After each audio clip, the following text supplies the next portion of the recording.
Chang'an Unis Yandex 55 Plus nomi bilan tanilgan bu model 2026 yilda yanada pishiq va zamonaviy crossover sifatida namoyon bo'ldi.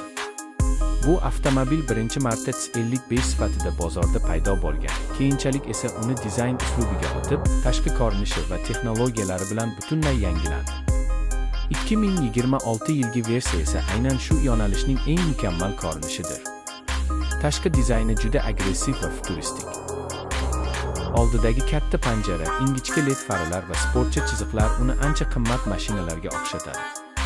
Salon ichida raqamli panel, katta sensorli ekran va zamonaviy bezaklar haydovchi va yo'lovchilar uchun qulay muhit yaratadi.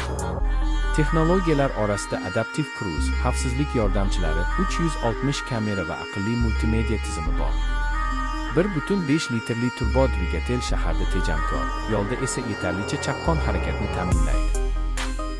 Avtomat uzatma silliq ishlaydi va kundalik haydashda qulaylik beradi. Toyota Corolla Cross, Hyundai Creta va Kia Seltos kabi raqobatchilar bilan solishtirganda, Unis dizayn va jihozlanish bo'yicha ustun, narx jihatdan esa yanada jozibaliroq ko'rinadi. 2026 Chang'an Unisning eng katta afzalligi zamonaviy ko'rinish, boy funksiyalar va qulay narxning birlashganidir. Shu sababli u bugungi bozorda e'tiborga loyiq crossoverlardan biri hisoblanadi.